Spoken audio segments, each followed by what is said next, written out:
Welcome to Come and See, your podcast for finding truth in a world of chaos. Brought to you by All for Jesus Living Waters Ministry. With host and founder Richard Case and co-host and retreat leader Kathy Ricconi. Jesus reminds us to watch for the signs of his return. Today we will explore further what we are seeing in our times that line up with what signs he said would indicate the potential of the end and his return. We will also discuss the practical meaning of this as we watch and as a remnant prepare as he so leads. And now your host, Richard Case.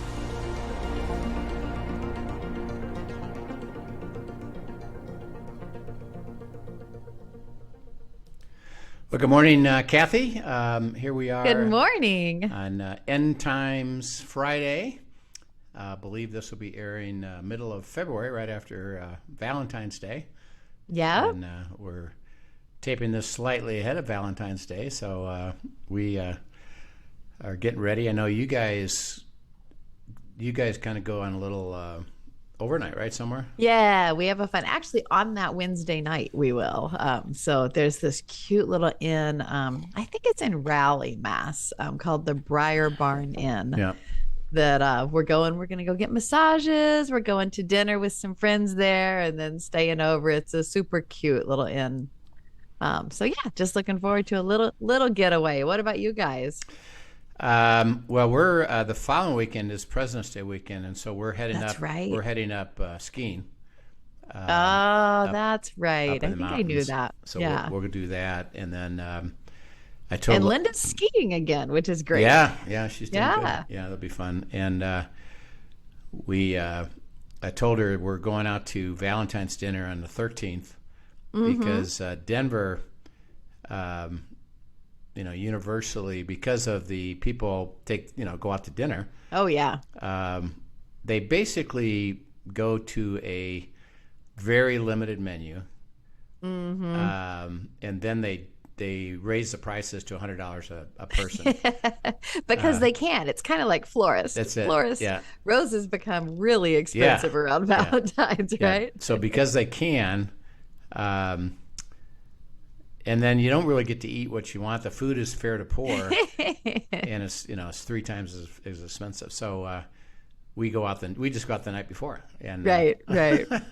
Yeah, I think it's been a while since we've celebrated Valentine's on Valentine's Day, but we're actually going with a handful of friends are also getting rooms at the inn and just having dinner together. So it'll be super fun. It'll be a sweet night. Yeah. Well, as we're looking at the end times, and the focus obviously is Middle East and Israel. And as we've been explaining over, since actually October, Hamas entered a war with Israel by invading them in the Gaza area, and that triggered a major response from Israel, who basically have attacked Hamas, and we had. Has Denny's thing appeared yet? Let's see. That's a great question. I don't know, but if it hasn't, people should definitely tune in. Yeah. I'll see if I can find something while you're talking. When that comes out. But we had Denny Weinberg, who's a leader in Living Waters or in Abide Ministries, and he went through a really good discussion of the whole thing about particularly that the way it's portrayed to us is that you got Hamas, which is a group of military leaders that are obviously Israel and trying to eliminate Israel, and that the population is kind of innocent. They're just they're just there and they're getting caught in it. But the truth is that the people of that region are all committed to that deep terrorism approach, and so you can't just separate it and say, well, we'll just get rid of the leaders. It's really what happens in that whole region and Hamas. So that's why Israel and Netanyahu have said, we're not going to stop until everything is resettled and they no longer are going to be a threat to us. So they're doing things, of course, like attacking leaders. We haven't heard a lot more about the hostages that are left, and there's like 150 or so left. Likely they might be dead already or still being used. We're not sure. But they're attacking it. Israel's attacking them, and they're doing things. So remember, there's a whole extensive tunnel system underneath the city, and they basically rise up into things like hospitals and medical facilities and libraries and things that they use for protection because they know that Israel's not going to bomb a hospital.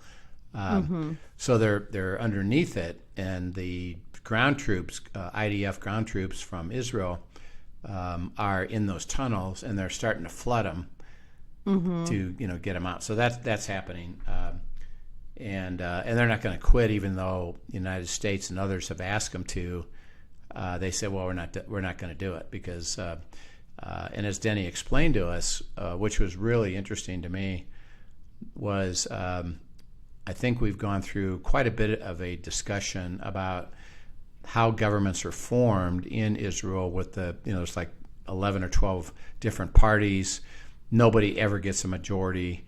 So they have to do a coalition of other parties to join your party. And one of them has the biggest amount in Israel, that whoever wins the biggest amount, and this is generally, let's say, around maybe 30 to 35% of the vote, but you're the biggest one.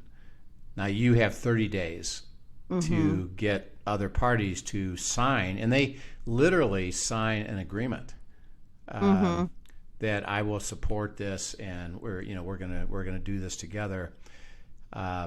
If any of those parties, after they've done that, and let's say it could be a month later, it could be 6 months later, a year later, they can officially withdraw that signed commitment and say, you're not doing what I want you to do, and so I no longer... Basically a vote of incompetence type thing, right? And so they withdraw, and if they take you down below 50%, you have another 30 days to form a government, and if not, then you have to vote again. And that's what happened over the last 3 years. Netanyahu's party did not get the majority, biggest amount. Another one did. They formed a government. It did not include Netanyahu. He didn't sign on to that. His party. And during that time, last couple of years, one of the parties withdrew officially, and they went below 50% and no longer had a government. And so they tried to form it again, couldn't. So we had to have an election. They had an election.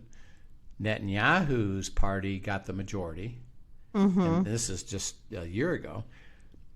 He formed a government. And it was just slightly over 50%, like 53, 54%. All the change seems so chaotic even, right? Yeah. It's got to be hard to function in that capacity. Yeah, and think about the equivalent to us would be if our system operated that way. And let's say the Republicans and the Democrats are the primary parties. If it flipped that quick. Right. And Republicans have a certain things that they're doing if they're in power. Hard to get any real traction on anything, right? Yeah, and then if you lose it, within 8-10 months, the other party can do it. So it's kind of it's a little bit. It is chaotic, but so they were holding on to what's called a slight majority. I think like 55% with their coalition. When the war happened. And this is something I didn't even appreciate until Denny explained it to us, was every party signed an agreement that at this moment we are all unified and we are going to do everything together. And they literally sign an agreement by commitment. So it's not like, we're kind of support you. Right. No, we now agree to support what you're going to do, and we all, including the populace of Israel, we want you to eliminate Hamas.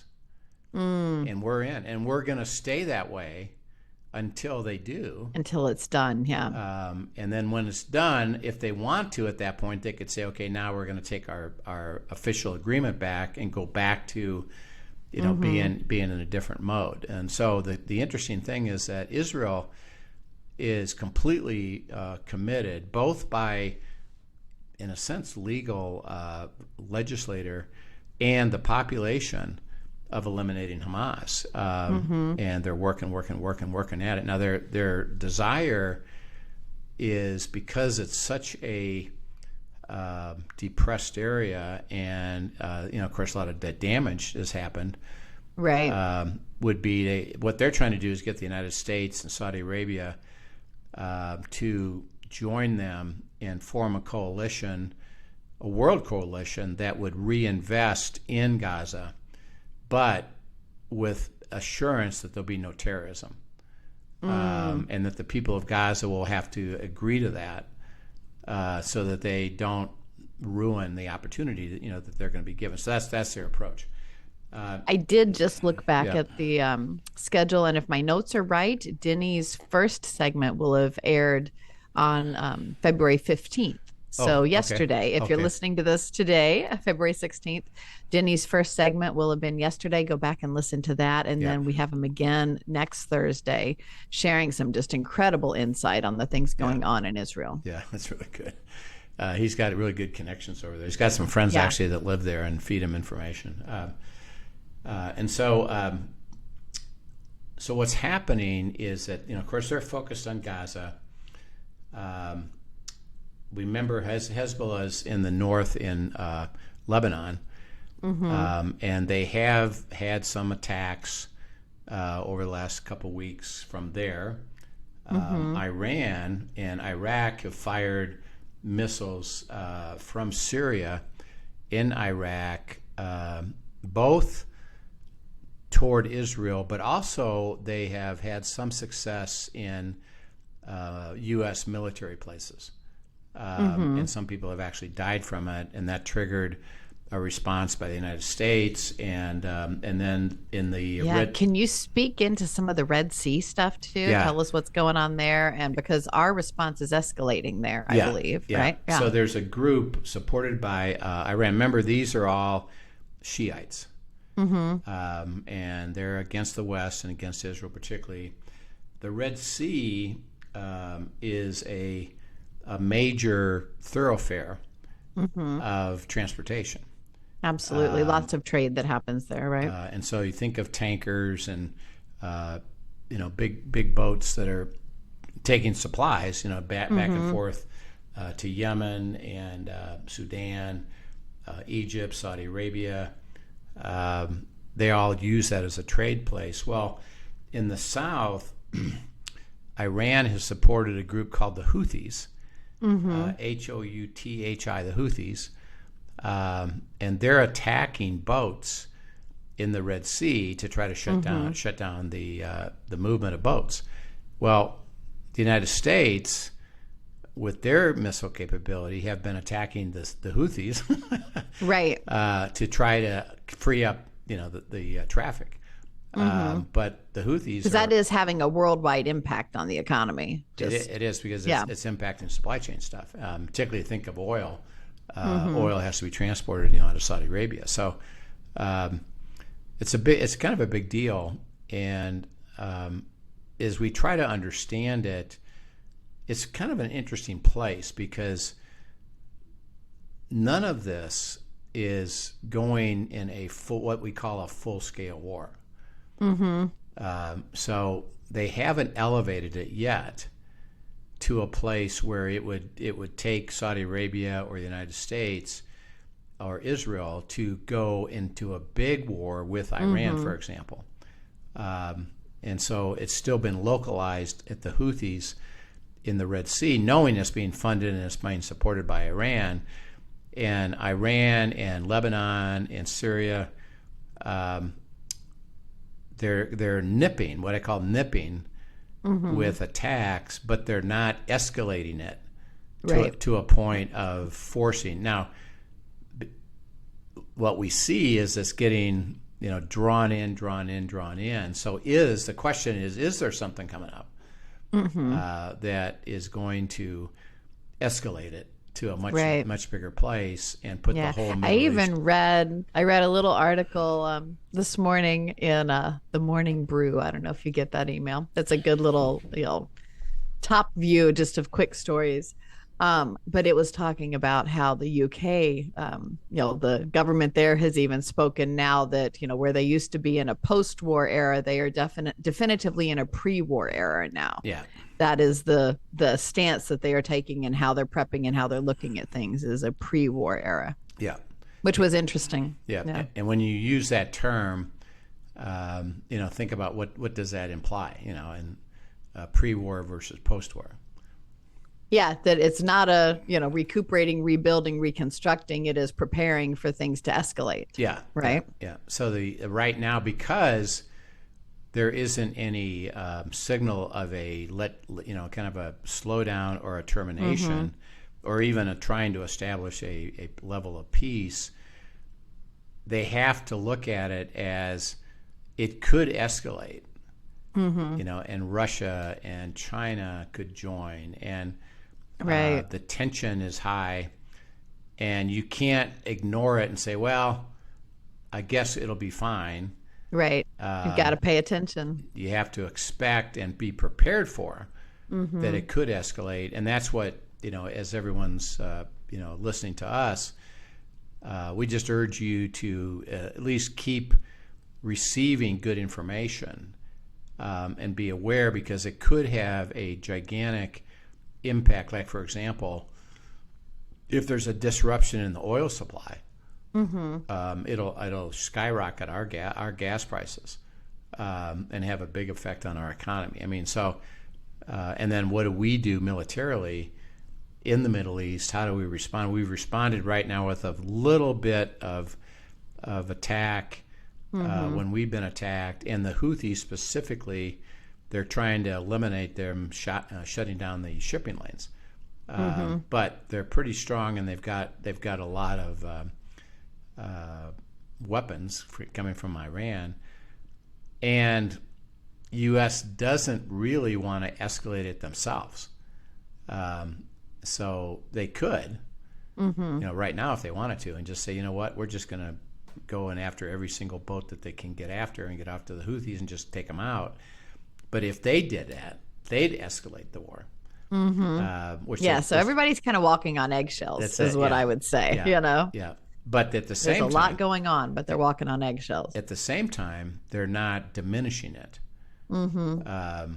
And all while that's going on, Israel is systematically working the Gaza to make sure that they're not being attacked. And if you think about it in a really simple way, is because of what they've done, they've forced Hamas into what I would call hiding.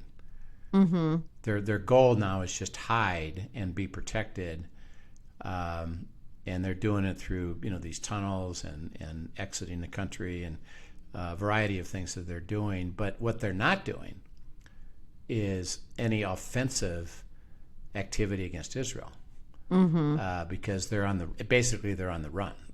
Right. And when you're retreating and running, you're not even thinking, okay, how do we go back and attack our enemy? We're just trying to survive. Well, if you think about that, Israel's achieving a little bit of their goal. And that is, well, we're not getting attacked. Right. So that's good. And they believe this. If they stopped, Hamas would regather and go back on the offense. Right. So as far as they're concerned, even keeping them on the run, even if they don't ever finalize it, if they can keep them on the run, they're going to prevent them from attacking Israel because they don't have the thought, the wherewithal, the ability to do it. So it's a really interesting strategy to see what's going to happen. But all we can look at from here, remember the end is all centered on Israel in the Middle East, so that the dynamics are things that we're supposed to understand of who's forming up where and how does Israel respond to that, because there does become a moment as we head toward the tribulation and then into the tribulation that the world comes against Israel. And everybody joins that, and the Antichrist, really rises up with the desire to eliminate Israel and to establish, obviously himself as God, which he does in the mid-trib. And the impact of that is Israel does survive it, but the world, there has to be a turning of opposition to Israel. And remember, that usually comes out of conflict and what the world sees as what they want to do and why they want to do it. And so we can see the forces kind of lining up right now that in October, and this is something we just need to pay attention to, is that when these significant things happen and the normal is changed, which it was in October, now there's a new normal, right? And a dynamic going on, and everything hasn't solidified yet as to who's lining up with who, and how far is Iran going to go to try to attack Israel. And we know the story is that Israel doesn't get eliminated, right? Even though they want to, so they can talk about it, but we know it doesn't happen because of what the scriptures say. And it's really interesting. And as we look at that, let's go to this is in Matthew 24. Hold on a minute. Let me get into that. Okay. Jesus talks a lot about it. It's interesting. So it was really interesting. When the disciples, particularly, because it's recorded here in Matthew 24, so this is probably the last week or two before he goes to Gethsemane into his death, and one of the topics that they're highly interested in is, when is the end coming?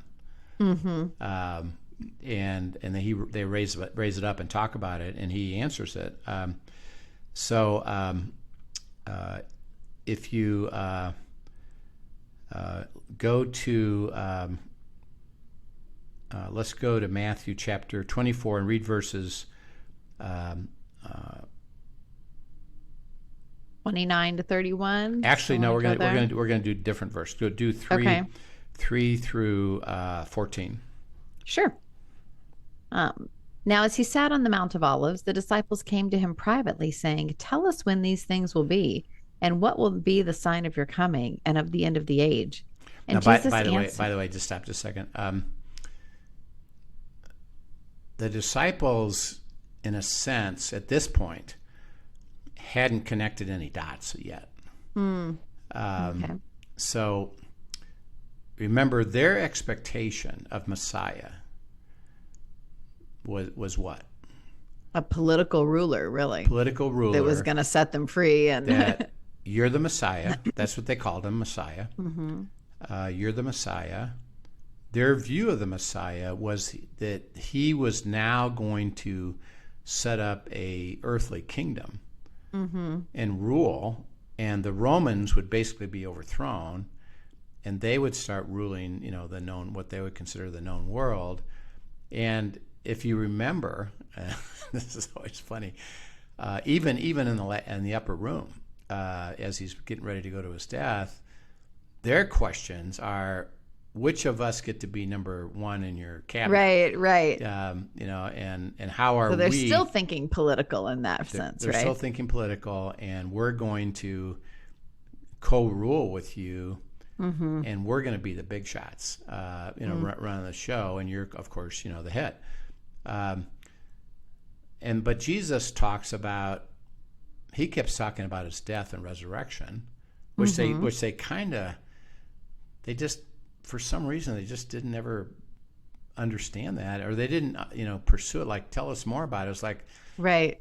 No, we're going to rule. But don't we do that sometimes too, though? I mean, God will be highlighting something to us over and over. And until we look back after something has happened, then we're like, oh, he did say this. He did say this. He did say this. Yeah. And sometimes we just forage forward, right? Yeah. And then he says, I'm going to come back, and that will be the sign of the end. I'm going to come back in the end. Well, they say, well, what will be the sign of your coming and the end? And if they just thought about what they just asked, when's the sign of your coming? They really should have a question before that. Where are you going? When and where are you going? Yeah. Exactly. Why? What do you mean coming back? Aren't we going right. to rule? See, and they were just kind of receiving this information, and they just weren't processing it to look at all that it meant. Jesus, and this is something that we help people with abiding is, see, Jesus, the Word, God, is truth and speaks truth, and a lot of times it's not easily understood, or it seems contradictory, particularly to what we think. Right. Because they thought he's a Messiah now, which he was. And they kind of dismissed all his conversations about death and resurrection, and then what's going to happen after that. But Jesus, interesting enough, and this is kind of, I think, how it goes, is particularly as we're thinking about the end, he says, well, I'm going to say some things. I'm going to speak some things, and they're true. I want you to pursue understanding that truth and keep looking, and he says, I'm going to come back. When I come back, it's at the end, which is why we call end times. And because we know about the death and resurrection of Christ, we know about the Holy Spirit. When we say Christ returns, we get that. Right. When he comes back, it'll be the end. And they said, well, what's going to be the sign of that? Okay, so now I read verses 4 through 14. Sure. And Jesus answered and said to them, take heed that no one deceives you. For many will come in my name, saying, I am the Christ, and will deceive many. And you will hear of wars and rumors of wars. See that you are not troubled, for all these things must come to pass, but the end is not yet. For nation will rise against nation, and kingdom against kingdom, and there will be famines and pestilences and earthquakes in various places. All these are the beginning of sorrows. Then they will deliver you up to tribulation and kill you, and you will be hated by all nations for my name's sake. Then many will be offended, will betray one another, and will hate one another. Then many false prophets will rise up and deceive many. And because lawlessness will abound, the love of many will grow cold. But he who endures to the end shall be saved. And this gospel of the kingdom will be preached in all the world as a witness to all the nations, and then the end will come. Yeah. So, and we'll try to explore this, in as we go down these different weeks with this. But the first thing he says is that take heed that no one deceives you. When you think of that statement, which is what he leads with, right? Take heed that no one deceives you. And deception, he says, will grow in the end. Okay, and think of the simple definition. What would be deception? Something that's not true. Something that's not true. Portrayed as true. And this is what you need to understand. And one of the truths that people try to dismiss is, really, you don't really need to pay attention about the end times because it doesn't really matter. And it doesn't matter on two different levels for a lot of Christians. One, what will be, will be. And then it's called fatalism. Yeah, whatever happens, happens, and God, God's going to do something. And what we've been taught is, as we approach, and we'll talk more about these conditions, we actually are going to be raptured, called pre-trib rapture, and we're gone anyway. So why do we care? Right. Okay, well, Jesus says, I want you to care. Deception would say what? Don't bother. Don't bother. Yeah. He said, be careful just at that pure level of thinking that it doesn't matter, or that it'll never happen, or it won't impact you, or that you won't be here to be impacted. And the way to overcome deception is to go to truth, just like these disciples, were they were living in deception because they had a view that Messiah was going to rule earth with them now. And he kept saying to them, well, think about what I just said. I'm coming back.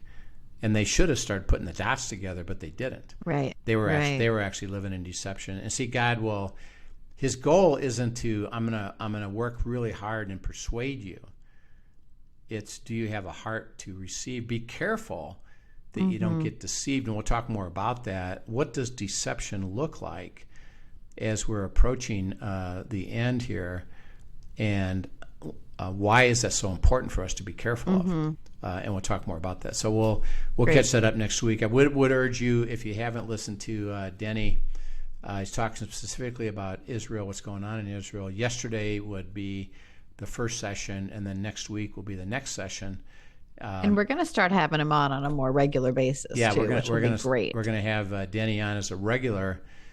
He's got such a great pipeline to truth, what's happening over there, and he could help interpret it because of his Jewish heritage. So it'll be exciting. So Heavenly Father, we just thank you that you give us this truth and insight and wisdom. We do see things happening. It is moving forward, lots of things that are in play, and you want us to be in a place where we're not deceived, and we're willing to look at the signs and then interpret those signs as it impacts us. And at the same time, you do tell us to keep living and not to also go the other direction and make our own proclamations about it, or the timing of it, or to give up on it. So it's a really interesting place to be, and we just pray that we'll have a heart to move forward together. In Christ's name, amen. Amen. Well, thank you so much for sharing. Always a joy to have these discussions with you. If you have questions from today, be sure to send them in to us at questions@abideministries.com. And we look forward to seeing you next time. Yep. See you then. Thank you for joining us for today's episode of Come and See, your podcast for truth in a world of chaos. Brought to you by All for Jesus Living Waters Ministry. Send us your questions and comments, and tune in tomorrow for more answers to your personal questions about living life in God's truth. Remember, God's will is best and none better. His truth brings peace in this world of chaos.